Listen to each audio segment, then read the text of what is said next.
રામ રામ બધા ખેડૂત ભાઈઓને, હું સોલંકી સંજય। આજે આપણે બેટન કોટન કંપની ખેડૂતોને ઓછા ખર્ચે વધારે ઉત્પાદન કઈ રીતે મેળવી શકે એ એવા પ્રયત્નો કરે છે। દરેક ગામમાં જઈ અને ખેડૂતોને જાગૃત કરે છે, પદ્ધતિસરની ખેડ સમજાવે છે। તો એવા અમારે વિછિયા તાલુકાની અંદર બેટન કોટનનો પ્રોજેક્ટ ચાલે છે। એમાં મને પૂરેપૂરું માર્ગદર્શન આપે છે અને હું એના માર્ગદર્શન નીચે ખેતી કરું છું। તો મને બહુ એવો સારો બેનિફિટ મળ્યો છે, ઉત્પાદનમાં વધારો થયો છે, ખર્ચમાં ઘટાડો, એવું બહુ મને સારું રિઝલ્ટ મળ્યું છે। અને આજે આપણે જમીનને ફળદ્રુપતા બનાવવા માટે વર્મી કમ્પોસ્ટ ખાતર પાયાનું પરિબળ કહેવાય છે। ટૂંકમાં જમીનને ફળદ્રુપ બનાવવા માટે અળસિયાનું ખાતર આપણે જમીનને આપવી તો સારું એવી ફળદ્રુપતા બને, ઉત્પાદન વધારે આપણે લઈ શકવી। તો એવું આપણે વર્મી કમ્પોસ્ટ ખાતર કઈ રીતે બને, કઈ રીતે તૈયાર થાય એની આખી આપણે ચર્ચા આગળ કરીશું। તો ચાલો ખેડૂત મિત્રો, વર્મી કમ્પોસ્ટ ખાતર બનાવવા માટે આપણે સૌપ્રથમ જગ્યા એક પસંદ કરવાની છે અને જગ્યાને એક ધારી લેવલ કરવાની। ટૂંકમાં શું છે, એની અંદર આપણે બેડ મૂકવાના, તૈયાર બેડ પણ લાવી શકીએ છીએ અને આપણે ઘરે બેડ બનાવવા હોય તો પણ બનાવી શકાય છે। તો ઘરે બેડ કઈ રીતે બને અને તૈયાર બેડ કઈ રીતે લાવી આપણે ચર્ચા કરીશું। તો સૌપ્રથમ આપણે અત્યારે અહીંયા તૈયાર બેડ આપણે આવ્યા છે। તો તૈયાર બેડ કઈ રીતે ફિટ કરાય, તો સૌપ્રથમ જમીનને એક તારું લેવલ કરી, ટૂંકમાં બેડની અંદર પાણી ભર્યું ન રહે એવું સમતલ વ્યવસ્થિત જગ્યા કરી અને પછી આપણે બેડ ફિટ કરવાના છે। બેડ ફિટ કર્યા પછી આપણે સૌપ્રથમ સાણિયું ખાતર આપણે પસંદ કરવાનું છે। સાણિયું ખાતરને કઈ રીતે આપણે પ્રયોગ કરવાના સાણિયું ખાતરનો એ આપણે જરાક જાણ લઈએ। સાણિયું ખાતર આપણે લાયા પછી એને ગરમ હોય એટલે ઠારવા માટે આપણે પાણીનો ઉપયોગ કરવાનો છે। 2 દિવસ લગી આપણે એને ટૂંકમાં સાંજ સવાર 2 ટાઈમ પાણી કઈ રીતે આપવાનું, ઢગલામાંથી આપણે નળી જવા દેવી અને ઢગલા નીચે જો આ રીતે પાણી બહાર નીકળી જાય ને એટલું આપણે સાણિયા ખાતરને ઠારવાનું છે। 2 દિવસ સાણિયું ખાતર ઠાર્યા પછી આપણે આ અળસિયાના જે બેડ મૂક્યા છે એ બેડની અંદર તે પછી આપણે સાણિયું ખાતર અંદર। તો મિત્રો, આપણે સાણિયું ખાતર બહાર ઠાર્યા પછી આપણે બેડની અંદર એડ કરી દીધું છે। એડ કર્યા પછી પણ એક વખત આપણે પાણી દ્વારા એકદી પાણી આપી અને ઠારી દઈશું, કારણ કે સાણિયા ખાતરમાં શું છે, ગરમી વધારે હોય છે અને વધારે ગરમ સાણિયું ખાતર રહી ગયું હોય તો આપણે જે અળસિયા લાયા છે એ અંદર નાખવી એટલે મરી જવાના છે। એટલે ટૂંકમાં અળસિયાને અનુકૂળ હવામાન, ટાઢું હવામાન અળસિયાને વધારે અનુકૂળ હોય છે। તો આપણે એવું ટાઢું હવામાન અહીંયા કણે કરવાનું છે। એટલે આપણે ખાતરને એકદમ ઠંડુ કરી દીધું છે અને એની અંદર આપણે પછી અળસિયા એડ કરવાના છે। તો આપણી આગળ અળસિયાની બેગ આવી ગઈ છે, કઈ રીતે આપણે આમાંથી અળસિયા નીકળે જોઈએ છીએ। તો પછી આપણે આની અંદર અળસિયા આ રીતે આપણે માથે નાખી દેવાના છે।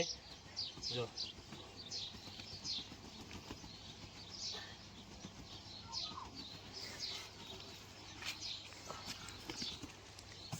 આ રીતે જો આપણે અળસિયા જીવતા હોય છે, સમજાણું।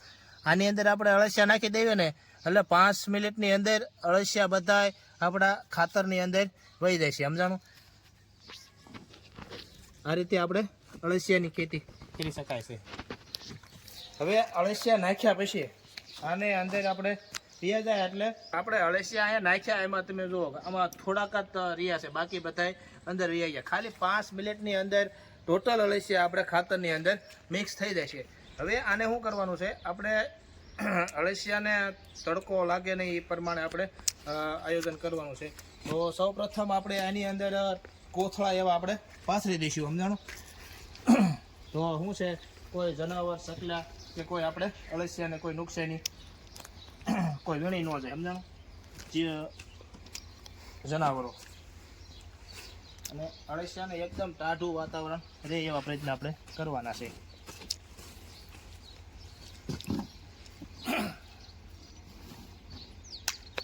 આ રીતે મિત્રો આપણે ખેડૂત મિત્રો આ બધા બેડની અંદર આપણે આ રીતે અળસિયા નાખેલા છે। આપણી આગળ 7 બેડ છે, 7 બેડની અંદર ટોટલની અંદર આપણે આ રીતે અળસિયા નાખી દીધા છે। આની અંદર અળસિયા નાખ્યા પછી આપણે કોથળા એક પાથરી દીધા એટલે આખું બેડની અંદર ટાઢું હવામાન રહે। અને માથે આપણે જો એકદમ કાર્પેટ કરી દીધું, માથે કાર્પેટ પણ ફિટ કરી દીધું છે એટલે પાતળું તાપમાન આપણે બેડ માથે પડે નહીં। આવી રીતે આપણે આને અળસિયાની ખેતી કરી શકાય છે। કોઈ મિત્રોને ઘરે કરવું હોય તો જમીનને ફળદ્રુપતા બનાવવા માટે બેસ્ટ અળસિયાનું વર્મી કમ્પોસ્ટ ખાતર ઉત્તમમાં ઉત્તમ ખાતર છે.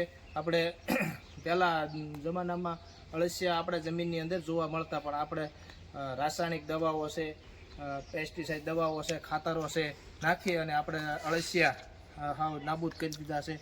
તો હવે આપણે નવા અળસિયા આપણી જમીનમાં લાવવા હોય તો આ રીતે એક આપણે લાવી શકાય છે.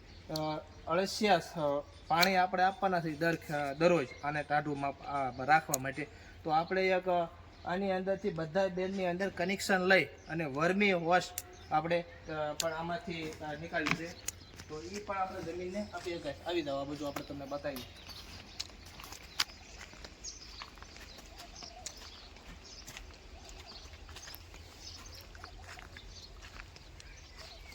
બધાયનું મિત્રો આપણે આ જે અળસિયાને પાણી પાવાથી જે વધારાનું પાણી નીકળતું હોય છે એ વર્મી વોશ તરીકે કહેવાય છે.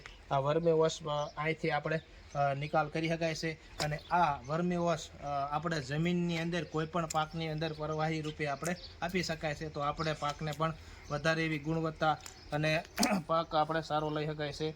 તો આ વર્મી વોશ પણ આપણે પિયતમાં પણ આપી શકાય છે અને છંટકાવમાં પણ આપી શકાય છે. એનાથી પણ આપણને વધારે બેનિફિટ મળે છે.